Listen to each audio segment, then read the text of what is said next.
Ассалаумалейкум, урматтуу мекендештер, урматтуу замандаштар. Эфирде Аксакалдар сүйлөсүн теле долбоору эфирде, сиздердин кызматыңыздарда Темирлан Ахматов.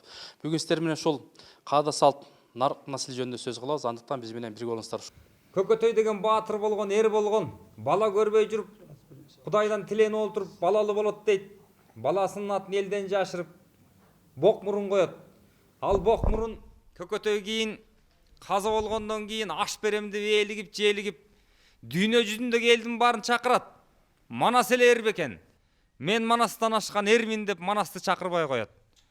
Ошондо Манас кабары жок таласта жата берет. Дүйнө жүзүнөн элдин баарын чакырган экен, келбегениң эрдин балдарыңарды, уулуңарды кул кылам дагы, катыныңарды күн кылам деп өкүмдүк менен сүйлөптүр. Ошондо Кытайдан келген Жолой Нескара Коңурбай деген баатырлар Манастын жоктугун билишип чыр башташат. Чырынын себеби бок мурунду Maanikер деген күлүк аргымагын талашат. Ал Maanikер Манастын ак кулазы, Коңурбайдын алгаразы үчөө бир бээден туулган өзгөчө күлүкчүлүк болот. Кытайдан келген Жолой баатыры кыргыздардын эти быш элекке чейин талап жеп, жигиттерин сабап жей баштаганда айлазы кетип бок мурун Жашайдар деген жаш балага Maanikерди мингисип түндөп таласка Манаска кабар жөнөтөт. Ошондо 40 чоро менен Манас атабыз көкөтөйдүн ашына көп жыйындын башына кирип барган жерден үзүндө болсун. Кече кабылан Манас келгенче көп сордуктун бучкагы көрүнүп калган кез экен, кайран кыргызыдырап бөлүнүп калган кез экен, казан аяк коломто талатып койгон кез экен, кыжылдаган Кытайга сабатып койгон кез экен. Мына ошондо каркыранын төрүнө 40 жигит кирип барыптыр. Кайдасың кыргыз кайда деп добул басты кагыптыр. Мына ошондо Кошойдун туйлаганын карачы, энесин көргөн баладай ыйлаганын карачы, кайда Манас кайда деп баскан жерин карачы, сакалына чалынып шашкан жерин карачы, ак куланы жылуулап Абакеңдин Манаска ошондоң айткан бир жерин карачы. О кагылайын эр Манас, халкымдын тоосу сен Манас, намысын колдон алдырган абаңдын алын көр Манас. Көпкөн уулу бок мурун көкөтөй малын айдады, аш берем деп элигип азапка журтту байлады. Кыйын күн түшүп башына кыргыздын шору кайнады, булкунуп тоңуз Коңурбай булаңды булап алам дейт. Maanikер күлүк бербесең бузукту мыктап салам дейт. Эсебиңди табам дейт, элиңди чаап алам дейт. Чамасы келсе биз менен чабыша турган жөнү бар, бейпайда салар кыргызга бекитип койгон эри бар. Энеси талак капырдын эзел тембистеги бар. Балам чатакташпай, чырдашпай айтканына көнөлү. Азуусун журтка тийгизбей балам ат жакшысын берели. Муну канда Манастын чары чыгып көзүнө, зары чыгып сөзүнө, айтып турган жери бул абасынын өзүнө. Кайратың кетип боюңдан Абакем болбой калган экенсиң, Кытайлардан кагуу жеп Абакем болбой калган экенсиң. Ойронуң Манас өлгөндө, оюп жерге көмгөндө, ойрот Кытай манжууга ошондо тартуу берсеңчи. Кыраның Манас өлгөндө, кымкапка чулгап көмгөндө, кызыгы кетип өңүңдүн кызык күндү көргөндө, ошондо тартуу берсеңчи. Агөрөк өлдү го Манас өлдү деп Абаке батаңды гана берсеңчи. Maanikер берсең бул күндө мактанып калмак калбайбы? Ак кула чабдар муз бурчак анан тартып албайбы? Түрөбөңдөнүп баспайбы? Төөңү камчы чаппайбы? Сулуу сайып койнуна суук колун салбайбы? Тик бастырбай Кытайлар тилиңди байлап салбайбы? Кайран кыргыз быдылдап ошондо Кытайча сүйлөп калбайбы? Күлпөтүн күндөй турганда күлүктү кантип берейин? Күчөгөн экен капырлар күрпүлдөшүп көрөйүн. Айдыгым айдай турганда аргамак кантип берейин, алжыган экен доңуздар, алып урушуп көрөйүн, качкыла барың жолумдан Кытайды беттеп келейин, катылган ушулга бырдынган жинин жерге төгөйүн. Мына ошентип аккуласаңга бир салып, айдай жүзүн нур чалып, капталдагы Кытайды кырып кирип берделе, сол жак бетин Алмамбет жирип кирип берделе, ошондо Коңурбайды көргөндө сүйүнүп манас калганы, түпөктүң узун найзанын оң колунан алганы, өлөр жериң ушул деп так жүрөктүн тушу деп таамай төшкө сайганы, найза төшкө так этип чагайнага чак этип Коңурбай атынын кетти сооруна. Ошондон айланып манас жеткенче Коңурбайдын алгара абдан күлүк мал экен, 20дан 2 капталда 40 канаты бар экен, таманы жерге тарсылдап учуп калган чак экен. Хамманастын аккула жанын байлап намыска Коңурбайдын каратын узатпастан алыскан олбуй солбуй жүгүрдү. Манас мага жетет деп, башымды кесип кетет деп Коңурбай жандан түңүлдү. Барыбыз манас токуму, кыргыздар унутпагылаң ушуну. Бали. Şu жерден токтотпосок, деме 18 саат айтат токтой. Багыт манас жаллар болсун. Анда өзбай сөз сизден да. Урматтуулар, мындай да. Жанагы биздин бабалар айтканда, өзгөчө жана кетип калган айтканы бар. Сары тоуду кыян жеп, салт бузда сакталсын. Арын кетип, акыл кетип, ар кетип, нарк бузда сак болдун деп. Ошо бузулуп баратат да, тез кетип баратат бузулуп. Мына бир 30 жылдай дагы кармалып, кайра салтыбызды тирилтип аткандай болгон элек да, бирок катуу кетип барат да. Мисалы мынагу аябай бейчеки оюндар, бейчеки тойлор, уят, жанагы салтыбызга келишпеген, наркоско келишпеген нерселер болуп атат. Но чоң эле аксакал, кемпирлер ошо жамбаштарын чайпап, уяттуу бийлерди билеп, туура эмес ырларды ырдап ушундай болот. Тойлорубуздун баары башкача. Баягы илгеркидей тартип жок. Аксакалдар нарк калбай калды, ушундай болуп барат да, тез. Анан ошого урматтуулар кайра кайтайлы, наркыбызга кайтайлы, салтыбызга кайтайлы, ошо салтыбызды кайра тирилтели. Мисалы мына азыр салт жоголгондуктан аксакал экен ай, жашты жаш экен ай, бул аял экен ай, эркек экен ай жок болуп баратат. Бир жерге конокко барсак, атам 90дан ашкан киши. Экөөбүз барсак, төрдө аялдар отуруп бир жерде, төрдө. Былк этип койгон жок. Ошо эң айылдын аксакалы менин атам да. Анан барсак, төрдө отурат, үч кемпир да эми. Эркек экен ай, аксакал экен ай жок. Кели бир нерсени быдылдап сүрөт. Анан келип биз алардан алысыраак отурайлы деп ортодо отурсак, бирокта 3 жаш келин келип, да биздин тушка отуруп алып, быдылдап атат да, эркек экен ай жок. Анан эшикке чыгып кеттик ошодон. Анан барып жана уюштуруучуга айттым, бул кандай кылган сен? Эмнеге бизди эркек менен аялга аралаштырып коесуң аялдардын арасына десек? Ошо 70-теги киши болбойбу дейт. Анда сен кайерден көрдүң эле эркек аял аралашып отурсуң? Бизде качан аралашпаган дейт. Анан кийин бир 70-теги кишиге жолугуп, силерде ушундай болуп калыптыр десем, ана эмне болбойбу дейт. Урматтуулар, 70-теги кишилер унутуп калыптыр. Мына бизде тойдо, Таласта, мен Таластамын да. Таласта саат 11-12-лерде эркектер келчи, анан 1-2 сааттан аялдар келчи. Анан аралашчу эмес да.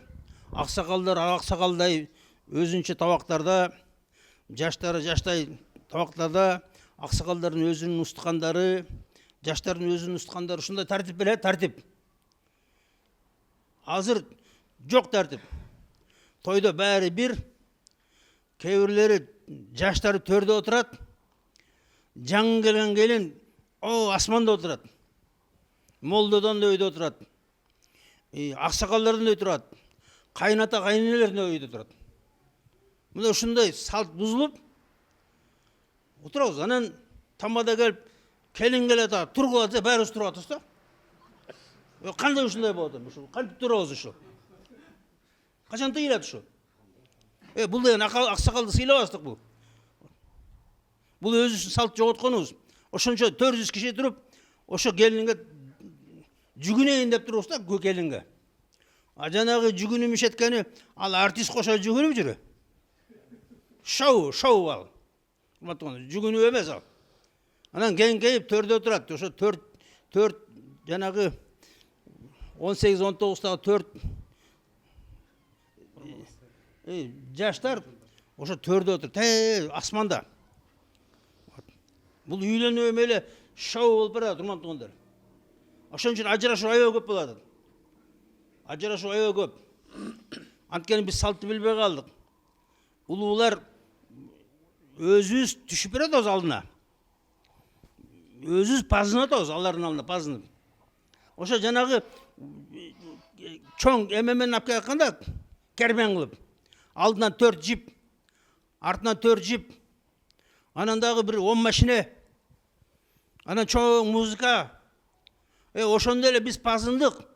Жанагы ер токуганда эле мингени кыйшык деген ошол да. Али келин келелекте эле биз мындай пазынып калдык. Келиндин алдына пас болуп калдык.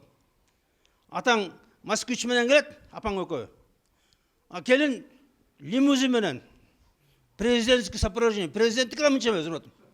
Путиндики 4 эле машина. Берде 10 машина барат, 10 машина. Путинди эч ким кол чабып тоспойт турган. Биз тозо мына ошондой. Ошон үчүн урматтуу бүт наркыбыз кетип атат, салтыбыз кетип атат.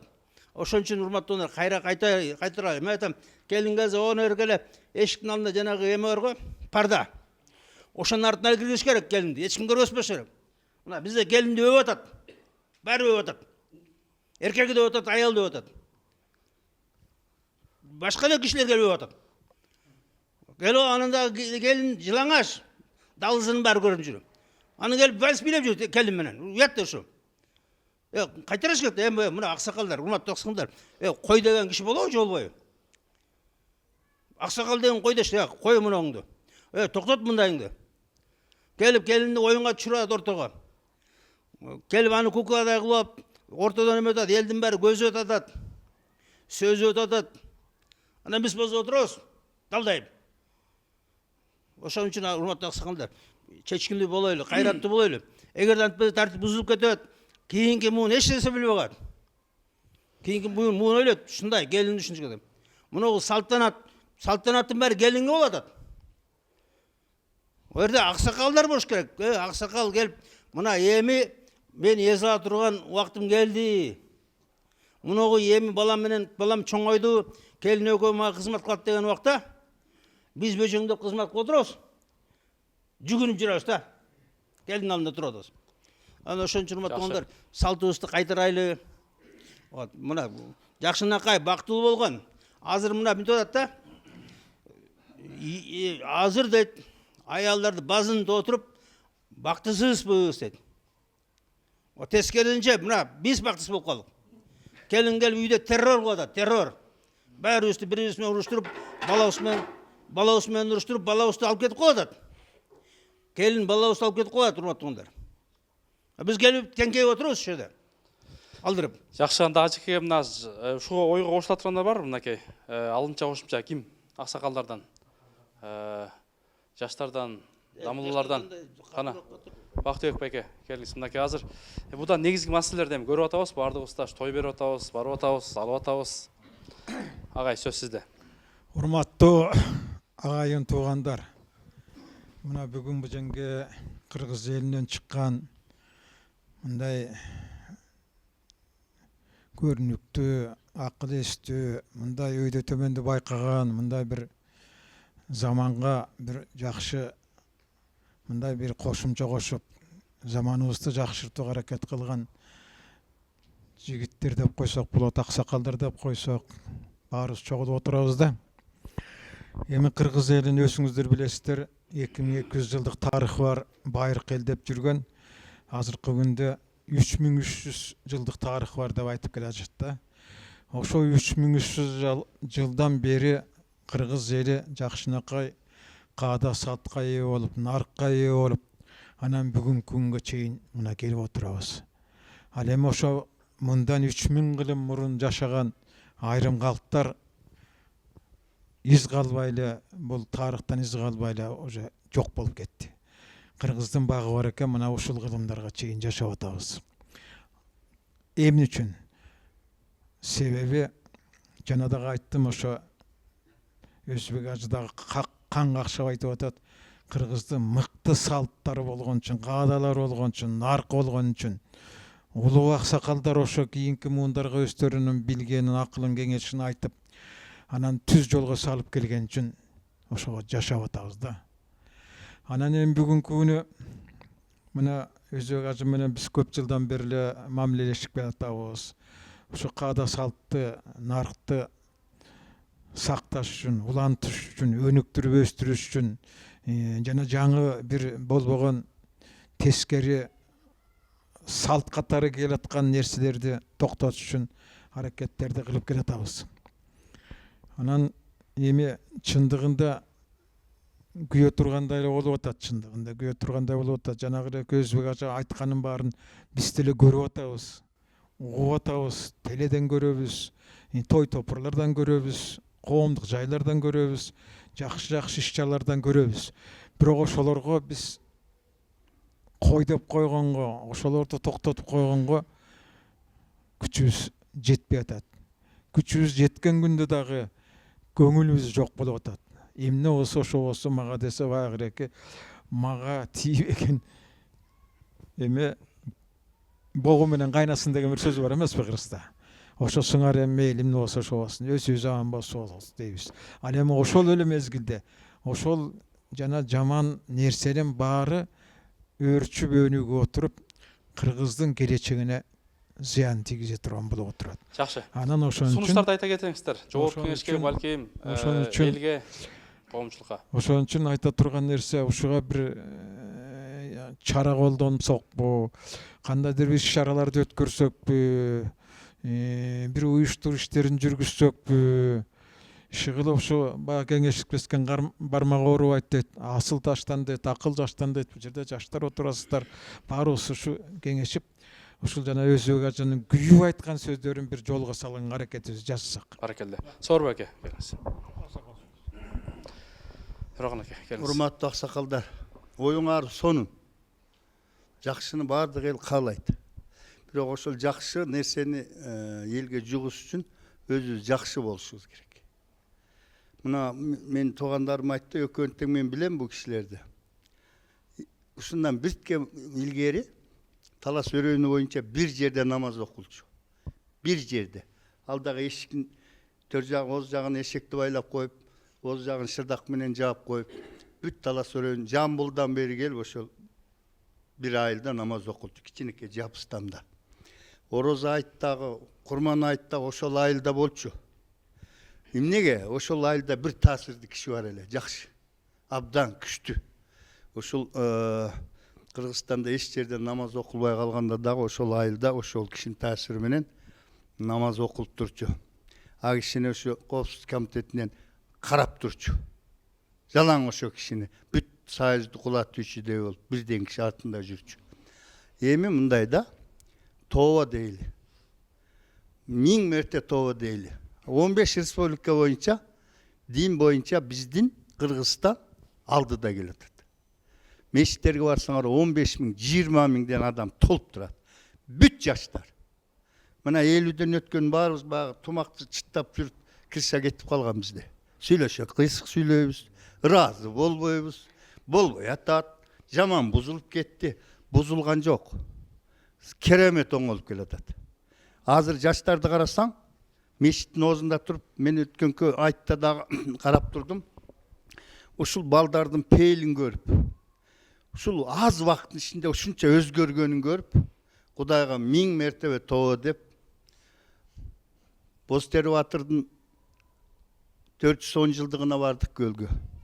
Барсак ошондо кутчу деп 3 үйгө жазып коюптур, кутчулар деп. Ошол жерден саяқ туғандардың той екен ал, Бостербатыр деген. Bir жылқы, 2 жылқы, bir машинаны şu құтшылар жардам бердік деп сайып қойып, елдің интимағын қарасаңар. Кірсем, боз үйден кірді келе біз 4 кіші. Gelindер 2 рат 8-ден болып жүгінді, ешіктен кіргенде. Бүткен бойым, бұтыман башыма чейін дүркіріп кетті. Біз жақшыны көрелі да. Бардық жерде bir жаман жерді көріп алып, шоны чұқып, шоны тытып, шундай жаман болды, айы болбай атат дебей, biz болып тұрғалы әрекет қылалы. Biz ақсақалдар. Мына бүгін ойыңар сонында жаманды журналист болып кетесіңер. Жана журналисттермен өткенде теге Босоға жайлы қорғанда айттым, 40 журналист барыптыр. Айнанайын. Илгері қайда атасы қызын зордықтады деп айтчылы. Жаманды міне чықойсыңар. Европаны тура бағылада. Аны айтпайды, жинді адам қылат жаманды. Ал ем жиндіге қанты тең болып атасыңар. Сілер бүт açып атпайсыңар. Мына ошондо молдолорды açып атасыңар. Тиги жерде қызы мүнтіп атат, төрге отырбай атат, жылаң аш. Ушундай айырсыз нерсени молдолор, президенттер, журналисттер, ушулар айтпаш керек. Уятта аны мээси жетпей аткан үчүн кылып атат да. Ал эми мээси жетпей аткан кишини айыңдайсыңарбы? Ал мээси жетсе ада сага окшош сүйлөмөк, сага окшош жүрмөк да. Ошон үчүн илгери бирөө аласасына барып эшикти каккыласа, тиги байкуш акчасы жок, жаап алыптыр эшигин. Ошондо кетип баратат дейт, байкуш кече чарчап уктап калган экен деп. Көрдүңбү диндин адебин? Динди биз ушундай жумшартып алып келсек жакшы болот. Себеби бүт жаман нерсени чукуп, айтып, ушул жаман нерсени акылы жетпеген адам кылат да, туугандарым. Жакшы. Акылы жеткен адам ошону кылбайт. Ошон үчүн биз жакшыны даңыз алайлы. Баракелде. Жаманды ашкерелебейли. Ошондо оңолобуз. Чоң рахмат. Келиңиз, ажыке. Камарал аке.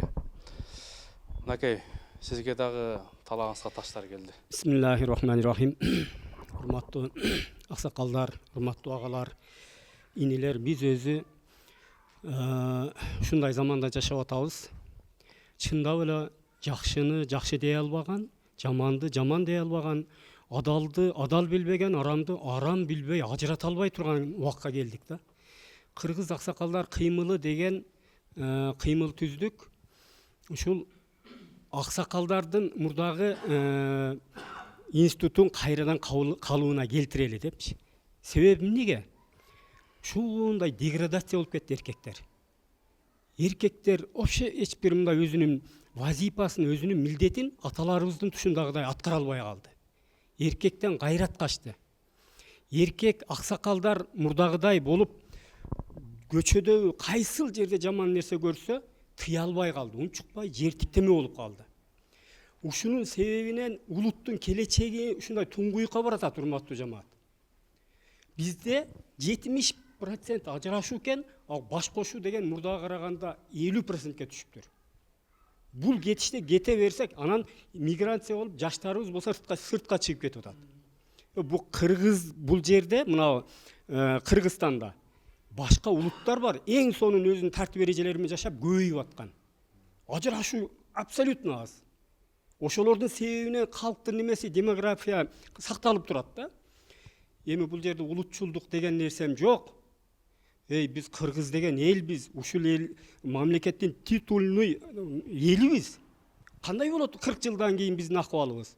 Төрөгөнү 2-3 бала болсо, жарым жаштардын баары дүйнө куалап сыртка чыгып кетсе, биз шүгүр деп, отура берсе кандай болот анда? Жок, биз эркек аталарыбызды төрүнө коелу. Аталарыбыз башкарсын деп мына Кыргыз аксакалдар кыймылы деп өзбек ажекөбүз ушул нерсени неме кылдык. Ар жумада, 2 жумада ошол жерден арзан чай ичебиз. Азыркы досторконду көрдүңүздөр го? Чай дагы сөзсүз эле ушундай бир коомдук бирикмелер бар. Тай жейт, ат жейт, ошондой гана жерге барат да. Жок, биз тез-тез келип ушул жөнүндө сүйлөшүп атабыз. 1 жыл болду. Эртеңибиз кандай болот? Кошуна менен кошуна мурдагыдай учурашпай калды. Аксакалдын алдынан да иймени өтчү эмес, мурда кесип аялдар. Азыр жагжаңдап алдына келип отуруп атат. Не деген бул нарк, не деген салтка кетип атабыз? Ушуну ким оңдойт десе, келип эле барып аксакалдар оңдойт экен да. кой аксакалдарды кайрадан калыбына келтирели, мурдагы институтуна, мурдагы төрүнө отургузалы деген аракетибиз бир туугандар. Албетте жакшы молдолор айтып атат, имамдар сүйлөп атат, даватчылар айтып атат. А бирок филармонияга толтура толуп алып бир кудул бүткүл кыргыздарды пайгамбарга сөз айтып, Аллага сөз айтып күлдүрүп атат. Баары күлүп атат. Ана өнүгүп кыйрап кеткенибиз. Жашыл автобустарды караңыздар, баардыгы жылаңач. Мини юбка мектепке толуп кетти. Бир жоолукчан көрсө ошону сүйлөйт. Мына ушундай туугандар, эми менин айтарым ушул, негизи ушул нерселерге көңүл бурсак бир туугандар. Сооронбек аке, келиңиз. Сөз сизде. Аксакалдар сүйлөсүн. Арбаңыздар, шүрдө отурган асыл адамдар. Кыргызда бир жакшы сөз бар, Кудайдын бир күнү бар, 1000 күнгө өргүс дейт. Мына ошо күн бүгүн ушул намазканада болуп атат. Силер менен отурганга мен өтө кубанычтамын. Ошо чакырган адамдарга да ыраазымын. Темирлан. Жакшы сөздөр айтылды. Бир акындын жакшы сөзү бар. Ала кушту атынан аташ керек. Адамсыңбы? Адамча жашаш керек. Жакшы турмуш өз эле келе бербейт.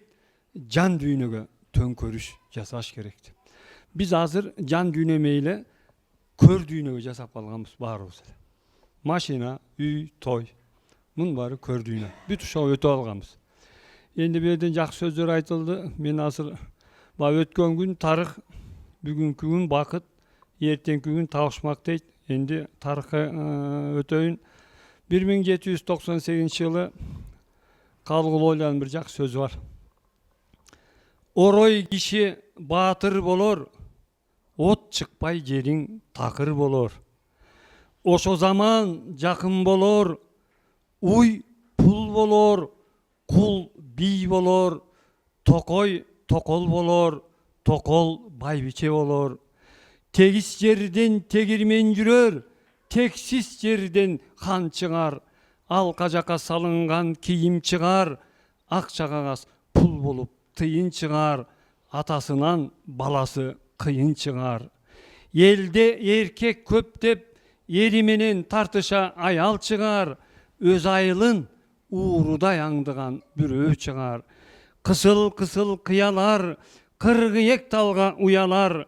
Такыясын колго алып, кыз жигитти кубалар.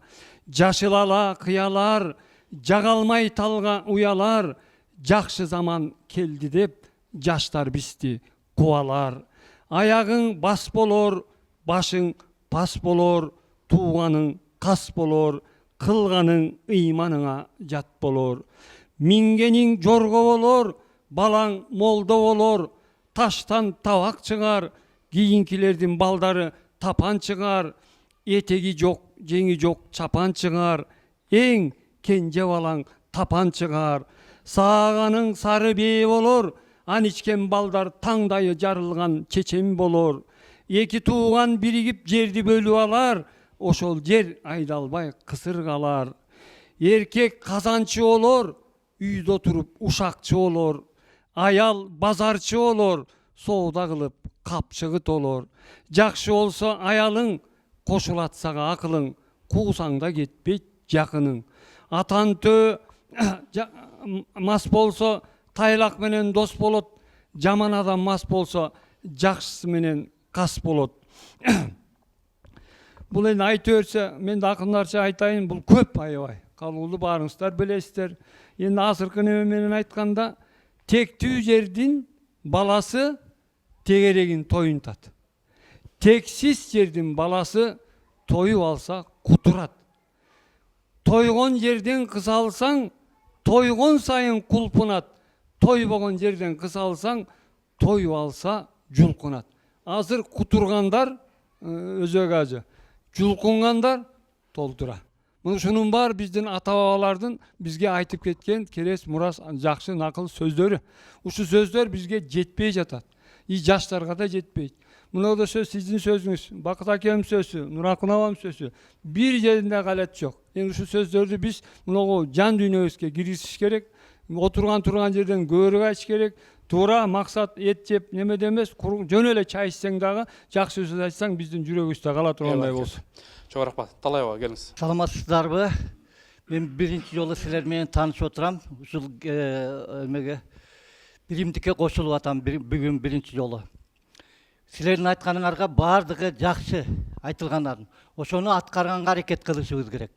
Чындыгында мына саясат өзгөрүп, базар экономикасы келди, баардыгыбыз эле дүйнөдө эле чуркап калдык. Эми байыртан эле адам баласы дүйнө деп чуркаган экен. Дүйнө деп. Ошон үчүн европалыктар бүткүл дүйнөнү басып алган экен. Элдерди кул кылган, өлтүргөн, жок кылган. Ошонун кесепетинен көп улуттар жок болуп кеткен. Бул дүйнөнүн кесепетинен. Дүйнөдө эле чуркап жүрө береткенбиз да. Эч башка нерсени унутуп коебуз. Ошон үчүн азыркы вообще адам баласынын тарбиясы жоголду. Дүйнө дегенибиз үчүн адам баласынын тарбиясы жоголду. Тарбия жөнүндө айтпайбыз да.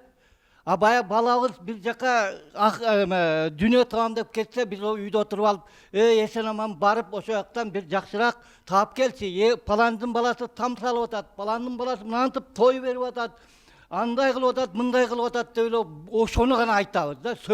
Ата эненин сөзү ошол эле болуп калды. Элдин баласы мынаны таап келип атат, мынандай кылып той кылып атат, мыналарды мынтып атат, особняк тургузуп атат, анан ошонун баласын баардыгы таанып атат. Сен тыйын таппайсың, сени эч ким тааныбайт, сен эптеп эле мына жерде жаныңды багып эле жүрөсүң дейт. Ошон үчүн биз биринчи иретте балдарыбызга айтышыбыз керек. Биринчи ден соолугуң болсун, өмүрүң узак болсун, жашообуз жакшы болсун. Ушул жерде деле Алла берген бизге ушул дүйнөнү. Ушул жерде деле аракет кылсак болот деп. Анан эмгек кылбасак каяктан ушу дүйнө болот? Эмгек кылыш керек. Эмгек менен эл көгөрөт. Эмгек менен адам немеси көтөрүлөт. Жашоосу көтөрүлөт.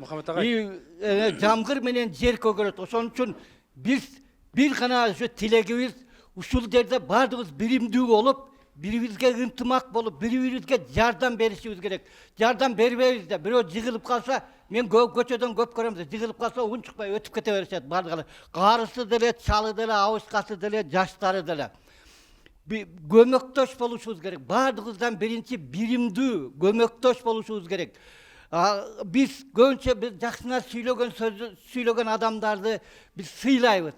Эгер бир көңүлүбүзгө туура эмес сүйлөп калса, ошол адамды жаман көрөбүз. Андай кылбаш керек. Аракет кылыш керек ошол адамга дагы туура сүйлөгөнгө, туура жашаганга дайыма биримдиктүү жардам кылышыбыз керек. Ошого жеткизсин. Алла Тооба ушу биздин акылыбызды ошого жеткизсин. Укканыңарга рахмат.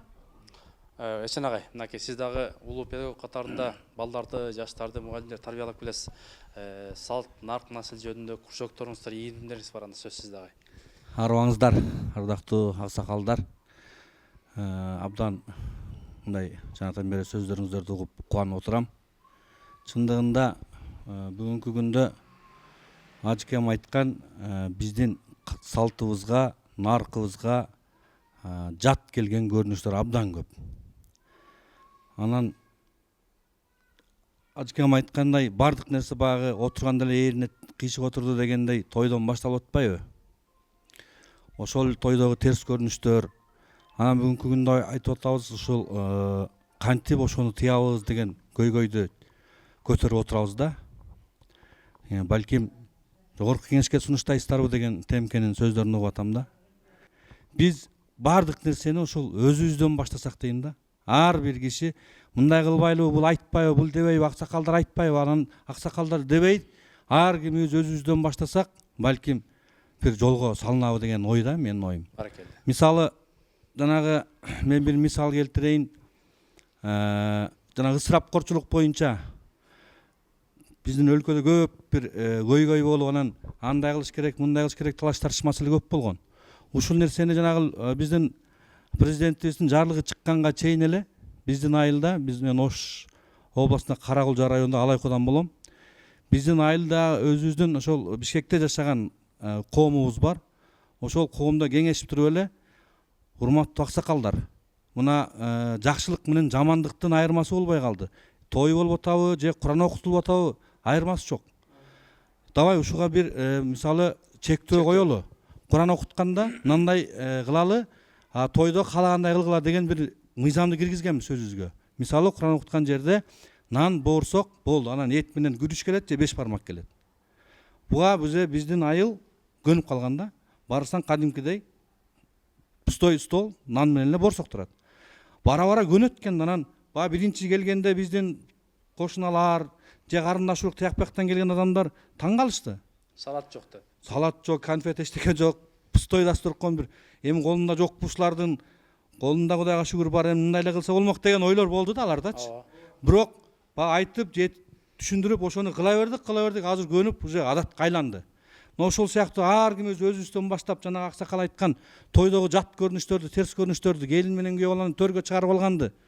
Мисалы өзүбүздөн баштасак, анан жайылсак, балким бир тыйылып жолго салынар болуш керек. Жакшы, баракелде. Андан кийин алдымдар да келген. Медер агай, келиңиз. Микрофон берип койсоңуз. Бисмиллахир-рахманир-рахим. Ассалату вассаламу аля ашрафил мурсалин. Сейдина Мухаммад ва аля алихи ва асхабихи эжмаин. Ассаламу алейкум, урматтуу жамаат. Урматтуу агалар, аталар. Тез сүйлөгөнгө аракет жасайын. Себептен аябай сүйлөй тургандар көп экен.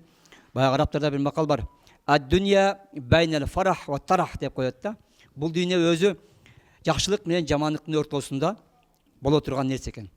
Анан кийин эгерде жакшылык болбой турган болсо, анда жамандык болбой турган болсо, жакшылыктын баркы жок болуп калат экен. Ошол жамандарды көрүп туруп биз жакшы бар экен деп биз болгойт экенбиз, ажыратат экенбиз. Эми биздин баягы союздун мезгилинде жазылып калган чыгармаларыбыз, мисалы ошол эле аттарын айтпай эле коеюн, бүт белгилүү чыгармаларыбызда балекет, бузуклардын баарысын жазып, мектепте 4-чү класстын балдарынан 5-чи класстын балдарына чейин окутуп, ой тиги сүйүп калыптыр, анан аялынын калып калган тигин үйүнө барып терезеден тиктеп туруп түнү менен ыйлаптыр көрүп, эми ал 4-чү 5-чи класстын балдарына ошону окутуп, мугалимдер аны талап кылып, терезеден тиктеп турбады беле, ошону жазбады беле Чыңгыз Айтматов, тиги мынтип жазбады беле, ай сен жакшы окубайсыңбы деп атып, ошентип аларды талкуулап чоңойтtu. Аксакалдар уже биз чоңой байда болуп калдык. Мен айтат элем, мына Өзбек ажыга Кудай таалам ыраазы болсун, ушундай кишилердин көп болсун, энергиясы бар адамдар буларчы. Ушундайлар баягы доңкулдатып койгуламайын сайын, айтмайын сайын биздин элибиз баягы көп деле эмеге жетпейт экен. Анан пайгамбар салам хадисинде айтат: "Мен ра'a минкум фальюгайир биядихи" дейт го. Ким эгерде жаман нерсени көргөн болсо, колу менен кайтарсын деп. Колу менен кайтара албай турган болсо, анда эмне тили менен кайтарсын дейт. Ага да болбой турган болсо, анда жүрөктөн жаман көрүш керек. Ал жүрөктөн одалика адафул иман деп коет. Ал жүрөктүн эң төмөнкү даражасы болуп калат экен да. Ошон жок дегенде жүрөк менен жаман көрөдү. Анан кийин мен акыркы дагы айта турган сөздөр кечирип коюңуздар. Баягы бир ушундай чогулуштар болгондон кийин сүйлөп эле баягы калып кетпестен ошол нерсени аягында колдон келсе баягы монтаж кылгандан кийин, жазгандан кийин бизде эме бар, Кудайга шүгүр. Протокол жазып, жыйынтык чыгарып, кол коюп, ар бир отуруштун жыйынтыгын чыгара турган болсок аябай сонун болот. Ошол протоколдордун жыйынтыгы менен биз кийинчерээк мисалы чогултуп туруп бир нерсе жазып туруп, жогорку кеңешке, тияк биякка сунуштап, жөн эле баягы сүйлөп эле баягы коомчулукка жетип атат деп эмес. Керек болсо ошону мындай алдыга сүйлөп чыгыш керек, талап кылыш керек болсочу. Анан кийин аталардын орду вазипасы жөнүндө айтылып кетти.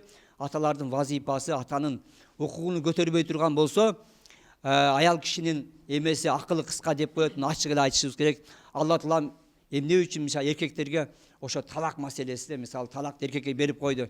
Эгер аялдарга берип кое турган болсо, бизди күнүгө 5 мал талак кылмак да. Туурабы? Анан эмне кылышты билбей жүрө бермекпиз. Ошон үчүн Кудай таалам бизге ошон үчүн эркектикти берди да. Эркек болгондон кийин эркектик болуш керек. Бирок биздин мыйзамыбызда маселе бар да. Эркектердин башында шылпыйтып койгон аябай чоң көйгөйлүү маселе бар мыйзамда. Анда аял эгерде эриңе баш ийбей турган болсо ажыраш дейт. Бүтүндө эркекти кууп чыгасың деп үйдө сен өзүң каласың дейт. Анан кийин эркек кой тынчыраак жашайын, картайып калдым, мен дагы үй салганга эмем жок, мүмкүнчүлүгүм жок, тияк бияк эптеп септеп жүрүп, аял эркектерди эмне мыйзам кысып койду. Эркек кысылган бойдон түп-түз ошол боюнча аялдын идиш жуу десе жуат, малын богун жуу десе жуат, памперс албастан түндө туруп кара десе карачы, эме болбосо ажырашам дейт. Туурабы? Ошентип мыйзам өзү кысып салган анычы. Ошон үчүн эркектердин мыйзамын биринчи колго бериш керек. Биздин ата-бабаларыбыз биз китептерден окуп, санжырлардан угуп, манас башка эмеден угуп эле келгенбиз. Эркектик эмени эркекте болуш керек да. Эркектик неме жоголгондон кийин аксакалды кайдан сыйласын? Аксакал болгондо аксакал деген бакыр өй дегенде Bizde айылда ошондой аксакалдар бар эле. Эй деп көчөнүн аркы башына бир кыйкырганда, тиги чоң ата кыйкырып атат дегенде бүттү баардыгыбыз бысып калчубуз. Аз тескеринчи болуп калды агай. Кечирип коюңуздар, аябай көп сүйлөгөндө мугалимге бош кулак болсо болду деп коет. Көп сүйлөп койсоң кечирип коесуңуздар. Алла разы болсун иншалла. Рахмат, Родин агай.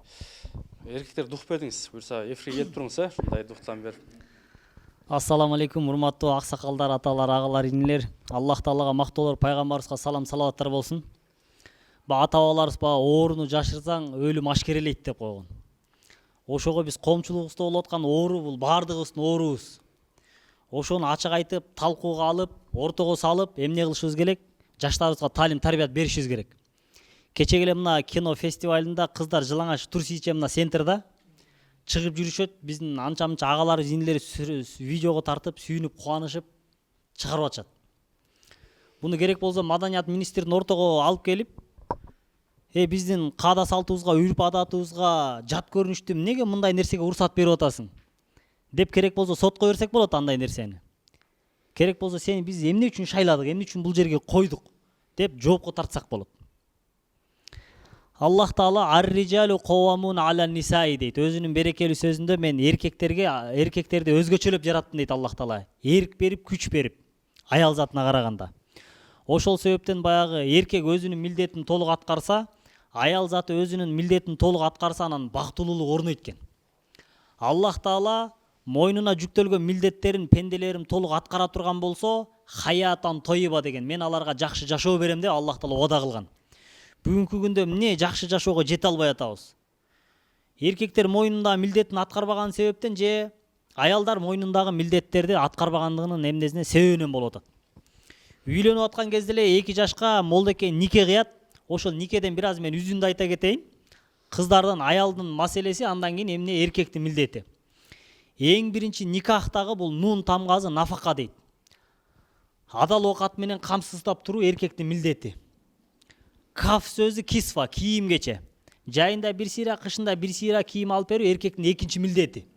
Керек болсо бүгүнкү күндө 2 эмес 3 сыйра кийим алып берсек дагы аял заты наразы болуп атат. Эмне себептен? Эркек өзүнүн милдетин аткарып атат. Бирок ал эмне нафсысы семирип кеткен себептен ал наразы болуп атат. Үчүнчү никахта алиф сөзү үлфа, эолон жария деп коет, баягы тууган туушкандарды, аксакалдарды чакырып, даамсыздырып, тамак аш берип, алардын батасын алуу. Ресторанга өткөзүш керек, анан кортеж кылыш керек деген маселелер жок. Негизги максат батасын алуу. Ал эми никахта хаз сөзү хажат менен халал. Өмүрлүк жарын адалга буйруу. Келинчек, намазың окудуңбу? Орозоң кармадыңбы? Балдарга таалим тарбияң сабагыңды бердиңби? Сабак алып атасыңбы деп ошону эмне эркек көзөмөлдөп туруш керек. Бүгүнкү күндө эркектер мына аксакалдар, аталар бардыгыбыз турабыз. Биз аталарыбыз айткандай өзүбүздүн маком ордубузду жоготуп койдук. Аялдарды башкармак түгүл, алардын ал акыбалын сураган, муну кылдыңбы дегенге дараментибиз келбей калды.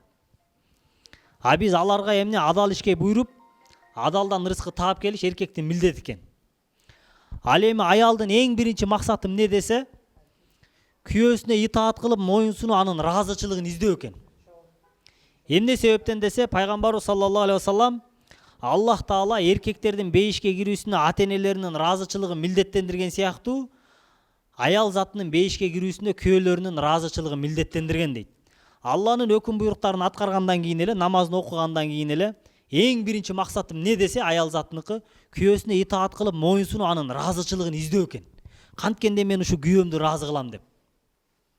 Бүгүнкү күндө биздин аял заты ага аракет кылбай эле. Сен маанайың барбы, жокпу, ыраазысыңбы, нааразысыңбы, ал мен иши деле жок.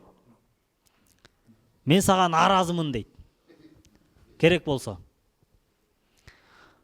Биринчи максат ошол экен. Ошол милдетин көп аялдар аткарбаган себептен бүгүнкү күндө эркектер бактысыз болуп атабыз.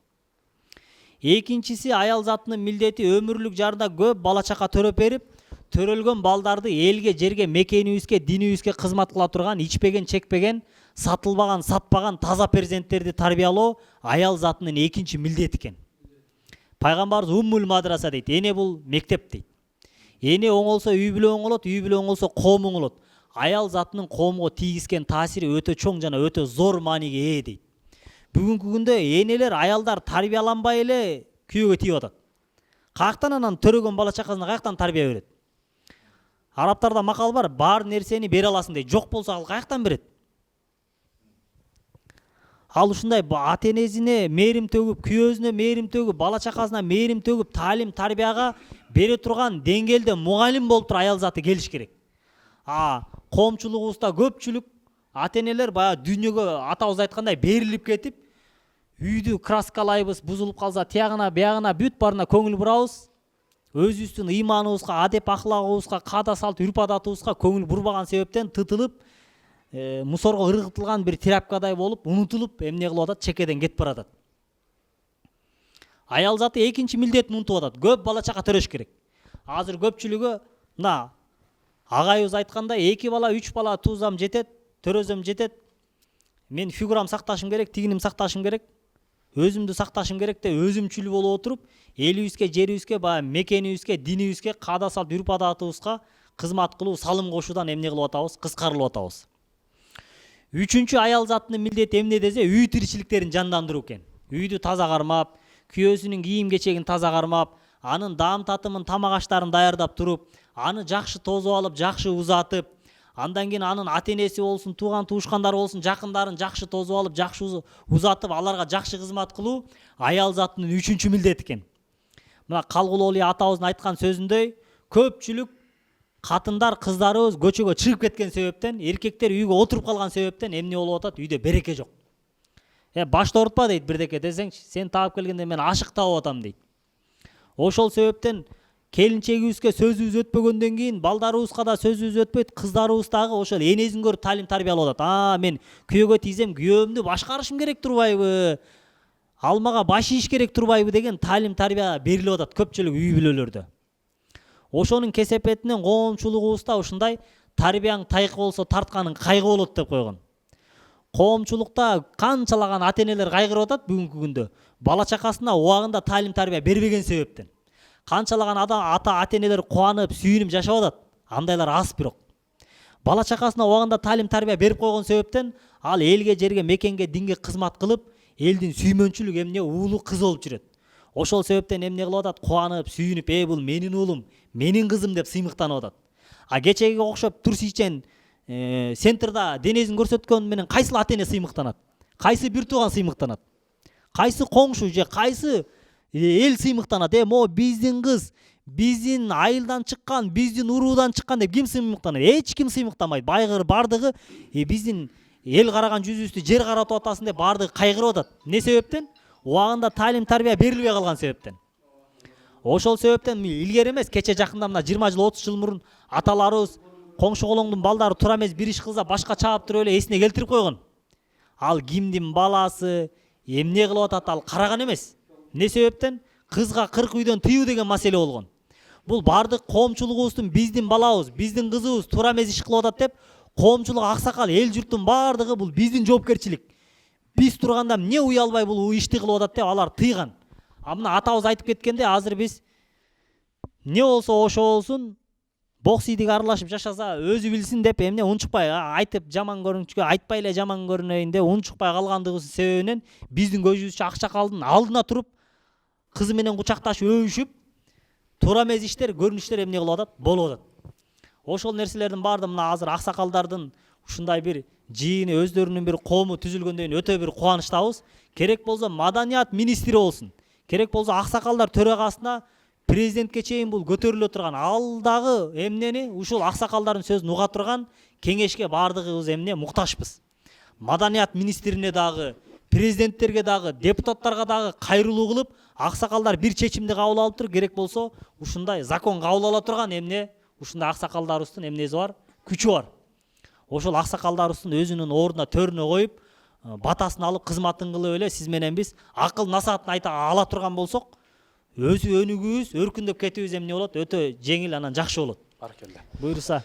Жакшы, буйруса бүгүнкү эфирибизди мындай жыйынтыктап, агайлар сурап атат.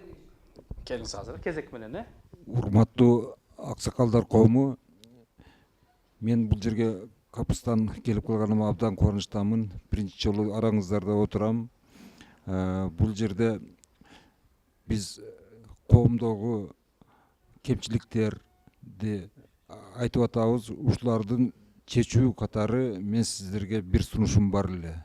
Менин сунушум мындайча.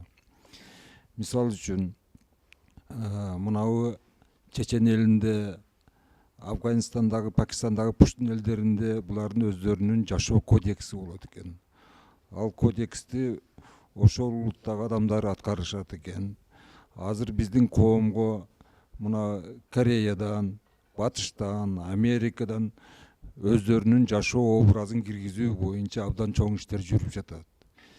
Эгерде коомчулук, аксакалдар, окумуштуулар, психологдор биз кыргыз жаш өспүрүмдөрүнүн, кыргыз балдарынын, кыргыз кыздарынын, кыргыздардын орто жаштагы муундарынын, кыргыз аксакалдары кандай болуш керек деген бир методикалык көргөзмө же болбосо бир сапаттарды жазылган жалпы жыйынтыкталган бир китеп болсо, коом ар бир кыргыз үй бүлөсү ошондой кылып тарбияласа, бул коомго абдан чоң жардам берген болот эле.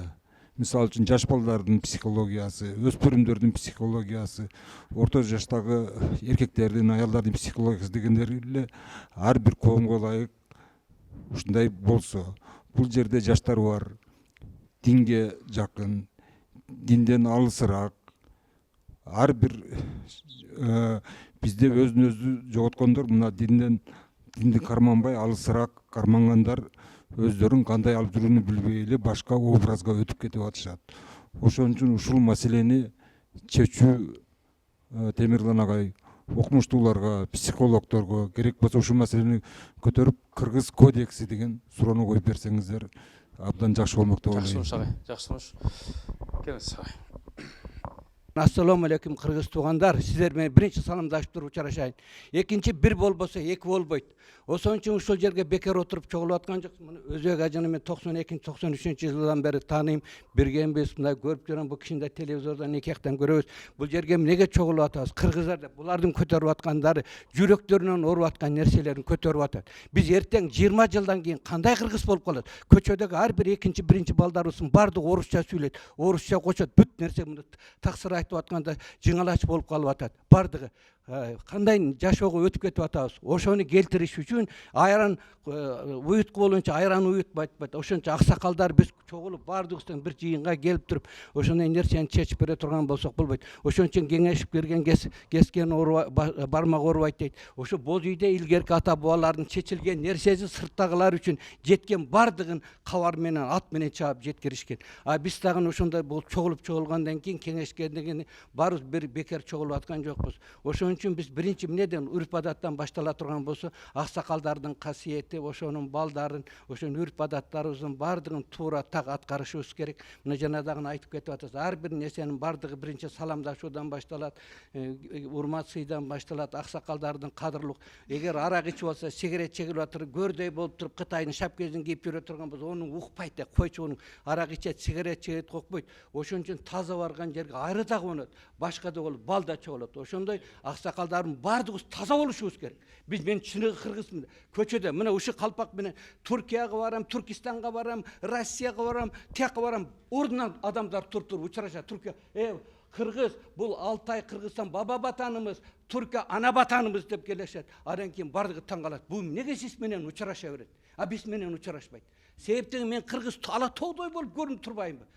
Бийик болуп туруп, ошондой өзүбүздүн бийиктигибиз көрүп. Мен дагы айтайын деп атканым, мына жигитке 70 өнөр артык деген, мына ушул жерден көтөрүп атасыз. Мына көчөдө канча кыргыздар акча берип койчу, тигинде деп жатат, көчүн көрсөтүп, аялы да эркеги. Мен отуруп туруп кыжырым келет, энеңи дурайм, көчүккө бир теп турам, басып кетем. Ош базарды айланып, ушул жердеги олтурсо, мамлекет кошуп туруп, бирок 20 ата 30 адам турат Ош базарында мардикер бар.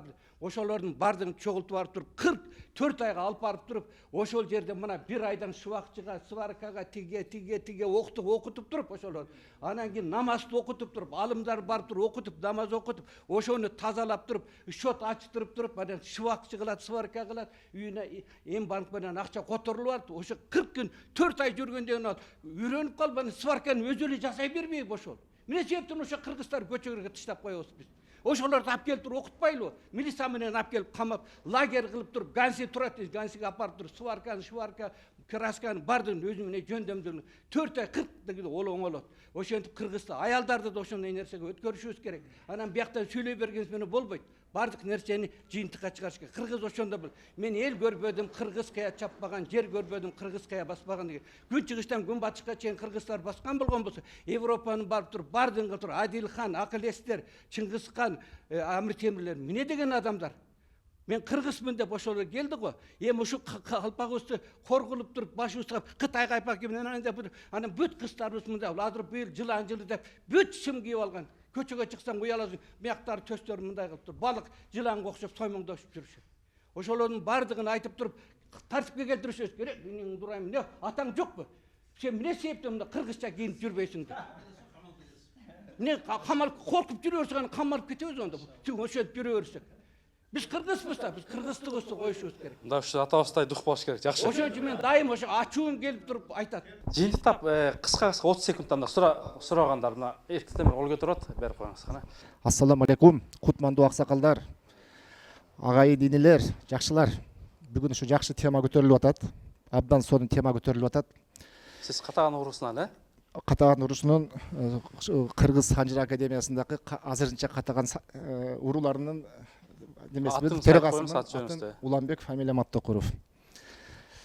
Бул тарыхы терең, нарктуу, тектүү элдерде гана салт калыптанат да. Салт деген бул биздин элибиздин кодекси. Бул кодекс. Бул салт качан сакталат? Эмне менен сакталат? Бул нарк менен сакталат. Жана биз сиздердин дасторкондо отуруп, биздин аксакалыбыз сөз берди, суроо берди. Нарк деген эмне? Салтты барыңар билет экенсиңер. Биз кичине жооп бере албай калдык негизи, туурабы? Ошол малда дасторкондун үстүндө айтты. Негизи кыргыздын салты кыргыздын наркы менен гана сакталат. Нарк деген сөз бул милдеттеме деген сөз. Эгер ошол кодексти биз милдеттеме катары өзүбүзгө алып, муну биз сактап, бизден кийинки муңга бербесек, биздин салтыбыз жоголот. Азыр баарыбыз тең эле салтты айтып атабыз, салтты билебиз. Бул туура эмес. Салт бу жерде бузулду, бу жерде ашча деп атабыз. Бирок ошону милдеттеме катары алган биз мына учур чактагы адамдар болбой атабыз. Ушуну биз кармайлы, салтыбыз оңдолот. Азыркы мына Өзбек ажы, жакшы маселе көтөрүп атыпсыздар. Чоң рахмат. Бар болуңуздар. Кыргыз элибиз түбөлүктүү, ушу кутмандуу байыркы эл, ушул бүгүнкү салттарды, ушул жакшы насааттарды, насилдерди, ошо насил деген ошо жеткизүү да. Ошону кийинки муңга ошо бизге жеткизип, ошону биз милдеттеме катары алайлы. Рахмат. Баракалла, келиңиз. Ассаламу алейкум, урматтуу аксакалдар. Ушу жыйындан бир чоң өзүмө сабак алдым десем болот. Негизи ажекеге жолуккандан бери көп нерсени туура эмес кылып аткан экенбиз. Өзүңөрдөн башта деп аткансыңар. Өзүбүздөн баштайлы. Бүгүндөн баштап мен өзгөрөм.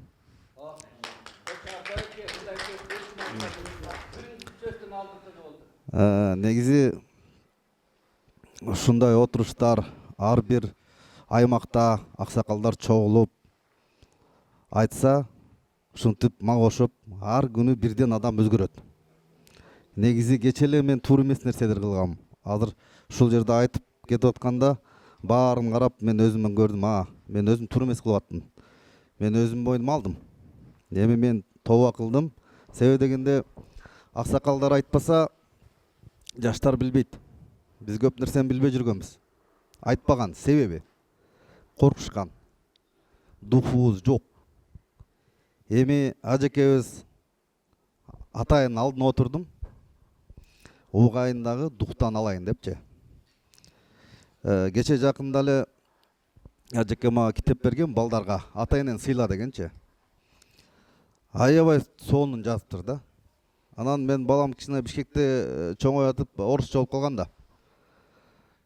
Анан мен өзүмдүкүн койдум. Мен үйдө падышамын. Катынсың сен, өзүң ордуңду бил. Бала, сен өзүң ордуңду бил. Кыз, сен өзүң ордуңду бил. Мына китепти күнүгө 15 мүнөттөн окутуп атам. Каттуу үнүң чыгарып окуту. Атаңды сыйла, атаңды урматта, ата-энең сени баккан, түнү менен уктабай жаткан, бүт жакшылыктар сагылган, ата энең өтүп баратканда тура тур алдынан баспа деген аябай чоң насааттар бар экен да. Ошону атайын отургузуп алып балама окутуп атам күнүгө. Бир жума мурун эле мен андай нерсени билбейт болчумун. Себеби дегенде өсө берет, чоңое берет, садик, мектеп өзүбүз айтпасак эчтеке өзгөрбөйт экен. Азыр эркек өзүнүкүн коюш керек болду да. Үйдөчү мен эркекмин, мен падышамын, мен айтканым болот, болду. Ошондо коом өзгөрөт экен. Биринчи үй бүлөң өзгөрөт. Сен өзүңдү сезесиң, сен себеби билесиң.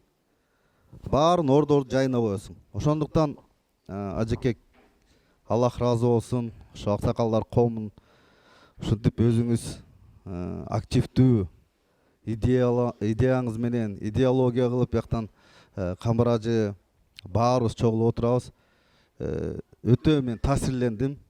Бүгүндөн баштап ошол бүт кыргыз элиме адашып аткан болсо мага окшоп өзгөрүлгүлө. Аксакалдар коому бардык тарапта болсун, тиги Алайбы, Кара суубу, Таласпы, бардык жакта ушундай бир аксакалдар жайылып отуруп, өз оюн айтып, өзүнүкүн коюп. Себеби дегенде кече интернетте көрсөң, бир Дагестанда аксакал кафеге кирип келатат, бүт баары туруп атышат. Аксакал кирип келди, бүт баары туруп алышты да. Милициясы да көрдүңүздөр да, милициясы да туруп алды. Биздин аксакалдар келсе көңүл да бурбайт. Ордунан автобуста да турбайт. Ошону биз 40 жыл мурун эле ошол бар экен эле бизде. 40 жыл мурун эле биз аксакалдар сыйлайт экен эле. 40 жылдын ичинде биз манкуртизация болуп калыппыз да. Ошонун негизинде азыр ушул эми башталышы, Кудайым буйруса, баарыбыз ушул айтыш керек. Айтпа деген бул агабыз, аксакалдар айтты, айтпагыла, только жакшыны айткыла, жакшыны айткыла, жаманды айтпагыла деп. Жок, айтыш керек экен, коюш керек өзүнкүнө. Но тур эмес, бул туру депчи. Ошондо анан оңолот экен. Үй бүлөң оңолот, анан коом оңолот. Аллах разы болсун баарыңыздардан. Рахмат, разы болсун. Жакшы. Баке, кыска жыйынтыктап. Бардык мактоолор Алла Таалага гана таандык. Салам жана салаваттар акыр заман пайгамбар, акыркы пайгамбар, сүйүктүү жана сүйкүмдүү пайгамбар, улуу жана сулуу пайгамбар, пайгамбар Мухаммед Мустафа саллаллаху алейхи вассалам болсун. Ассаламу алейкум рахматуллахи баракату. Бул жерде айтылып аткандардын баардыгы ак сөз, так сөз, нак сөз, хак сөз. Бирок ошо сөздү аткарууга келгенде улуу муунду ээрчий турган кичүү муун керек да. Негизинен бизде коомдун бир канча трагедиясы бар.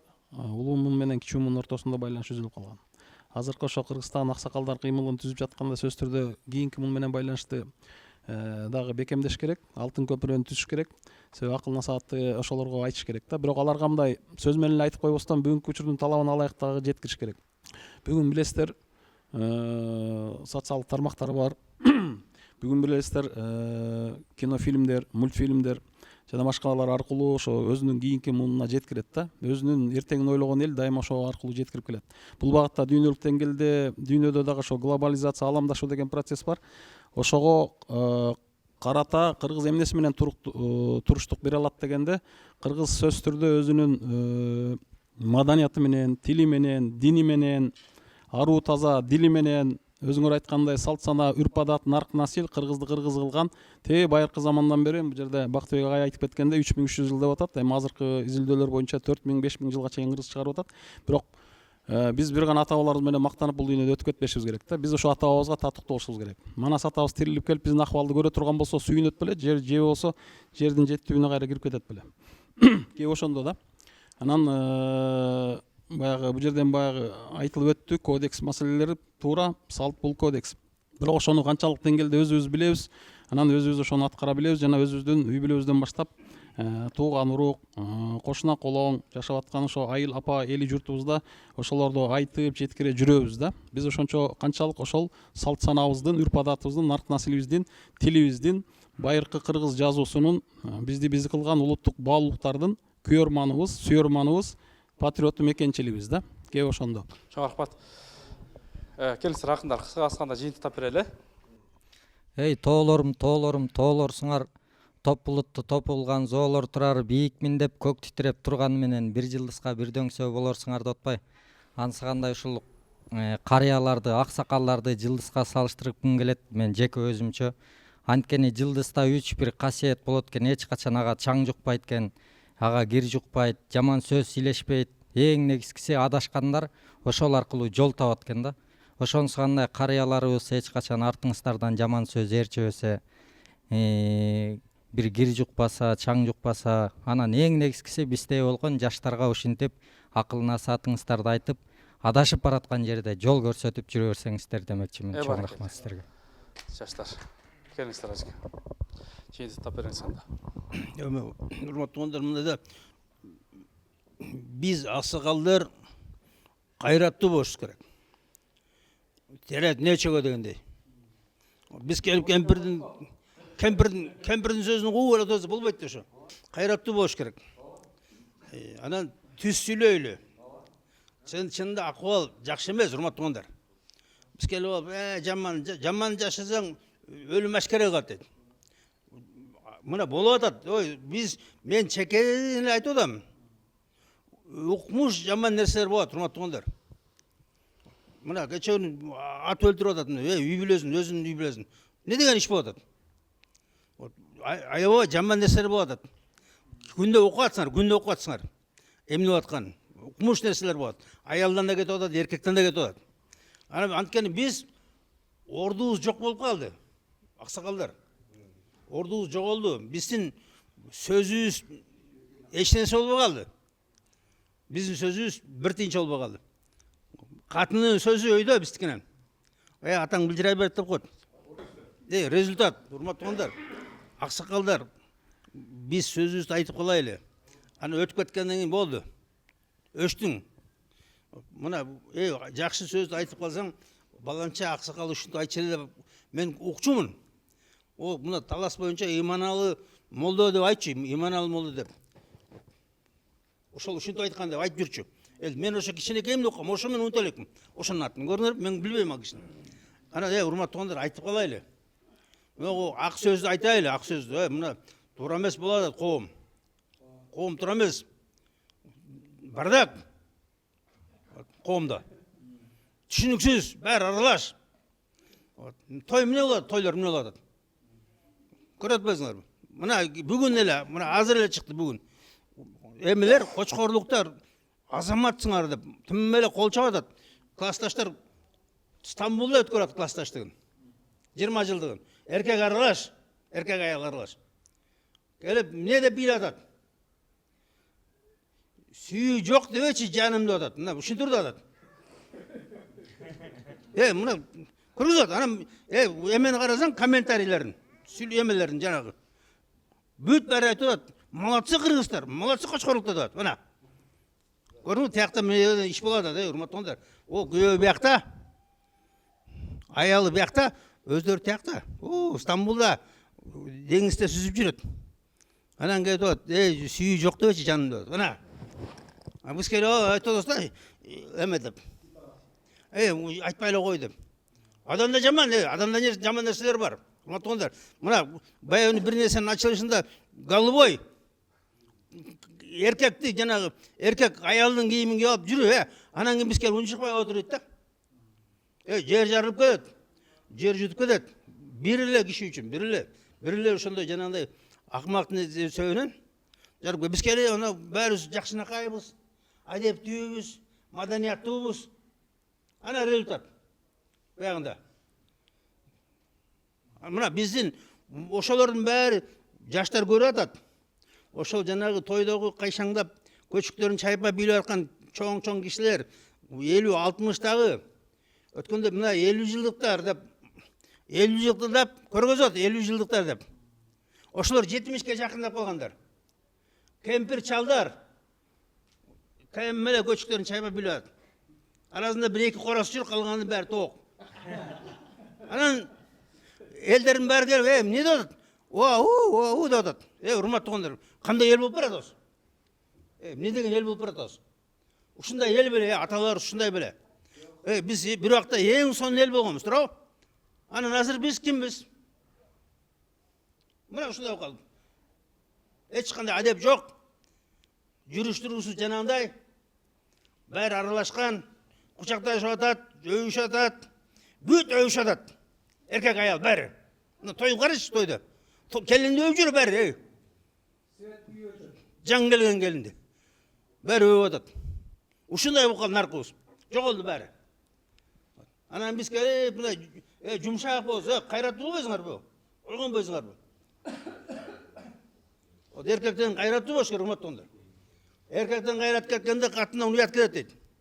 Біз келіп ұшы қайратты жоғатқанда, келіп чиіллап қалғанда, бәрі культурный болады, бұл бәрге бүт бәрін жеп жалаңаш жүрек көшеде. Бәрі жеп жалаңаш, жарым жалаңаш. Ешкімден ұялбайды, ешкімден қорықпайды. Еркегіңді ояқта тұрады еркектер. Ана айтып отырмын жаңа, келінді төрге отырады, өнерде төрде отырады. Молдалдан өйді, ақсақалдардан өйді, қайнаты қайынын өйді. Біз келіп ұншықпай отырамыз берді. Айтшы керек та, уақыт келді, уақыт өтті, өтіп кетті деп. Қашан өтіп кеткен? Кім айтады? Рахмат. Баке жылдыр өртшебе, ақсақал. Урматтуу туугандар, аябай жакшы ойлорду айттыңар. Бирок биринчи темабыз нарк, насль болчу, Бирок ар бир үй бүлөнүн, ар бир жеке адамдын айыптарын бүт көрөт экенбиз да. Бүт начар нерсени көрдүк биз азыр. Бүт баарыбыз 90%. Жакшыны качан көрөбүз? Эмне кылыш керек ошон үчүн? Баягы силер айткандардын баарын кантип жоёбуз? Сөздү туура уга албайбыз. Туура түшүнө албайбыз. Азыр иним айтты да, айтыш керек тиги аны айткан жокпуз биз. Жакшыны баарыбыз айтыш керекпиз. Үйгө бала барга. Биз айтпаш керек турган нерсе бар, айтпайбыз деген. Кызын атасы зортуктаптыр деп качан айтчу эле илгери? Ушундай уят сөздү айтчу эле. Агасы тиги мынтип зортуктап, бул сөз айтылмак турсун оозуңа кирчи эмес, тилиңе. Азыр ошону көтөрүп чыгып атат журналист менен молдок келер. Рахмат. Мына. Ошон үчүн биз бир эле сунуш бар. Биринчи класстан баштап иман сабагын киргизишибиз керек туугандар. Чоң рахмат. Ошондо балдарыңар ошол иман менен чоңоёт. Ошо бир эле ачыкчы бар. Давай. Чоң рахмат. Темирлан мен да неме менин ажыкем жакшы айтты чын эле. Мына сөздөрдүн баарына кошулабыз. Мендеги сунуш неме Темирлан? Айтып коюңуз. Ушундай жыйынды бир айда менде мындай бир жума десек болот, бир айда бир жолу саат мынчада деп каалоочулар үчүн эшик ачык деп, анан мектептин директорлору азыр бошоп калды. Ар бир кайсы мектептин директорлорунан, айыл өкмөттөрүнөн ушундай көп кишилер мынерде бүгүн мына 42 киши отурсак, мүмкүн эмкиде 142 болуп калышыбыз мүмкүн. Ошондой ортого салсак, ушу чогултуп ушулар бир уюштуруп берсең. Анан бул биринчи, экинчиси азыркылар саал кеп жебейт көпчүлүгү.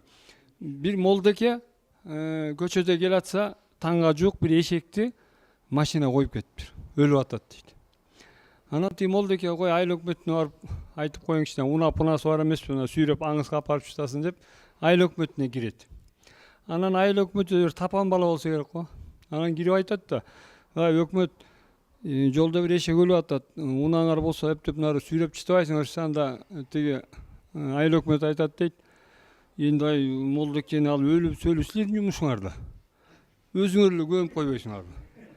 Деп анын эмнесин бизге айтасыңар деп айыл өкмөт айтса, молдеке тиги баланы бир карап туруп кайра митет дейт.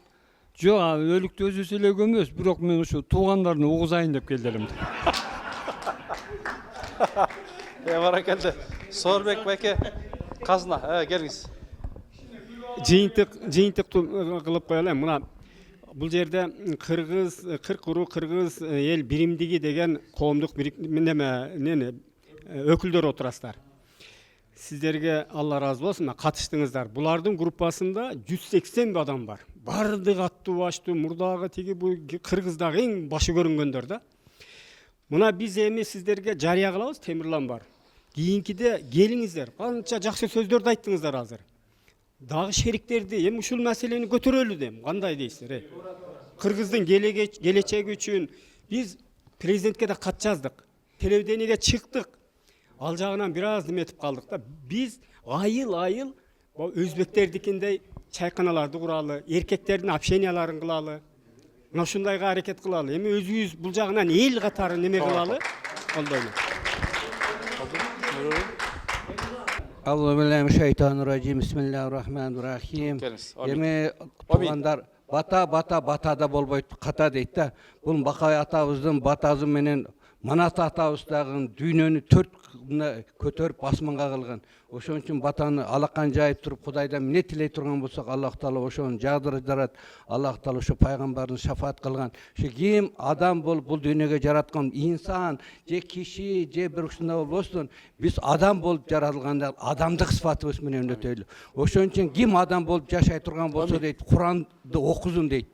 Ана Мухаммед алейхисаламдын өмүр баянын окузун дейт. Бата кылайлы. Бисмиллахир-рахманир-рахим. Аллах Таала не тілеген болсо ушул жамаатыңыздардагы Аллах Тааланын айдай болуп турган, төөрөк болуп турган Аллах Тааланын нуру жаап турсун, ыңаныңыздарды саламат кылсын, ортоңуздарда ынтымак, ортоңуздарда биримдик, бакталай, рызкы насип болуп, дайыма кеңешип кескен бармак оорубайт дейт. Дайым кеңешип, кыргыз элинин асманга көтөрө турган, барган жерибизде кыргыздын байрагын, турган жерибизде кыргыздын туун, жеткен жеринде кырмызын кызыл желең көтөр. Биз кыргызды, ак калпабызды көтөрүп жүрө турган, чыныгы дүйнөдөгү эң улуу калк, ала тоодой болгон кыргыз болуп дүйнөгө атыбызды чыгарайлы. Ошого барыңыздардын ошо ыманыңыздарды саламат кылып, кылым карыткан карлык болуп, акылдуу карлыктарды жеткирсин. Айтып аткан сөздөрүбүздө Аллах Таала дарым таасирлүү болуп, биздин бала чакка, урпактарга дүйнөгө таркай турган асылдуу сөздөрдөн болсун. Дайыма ушундай жыйын болуп чогулуп турушка Аллах Таала насип кылсын.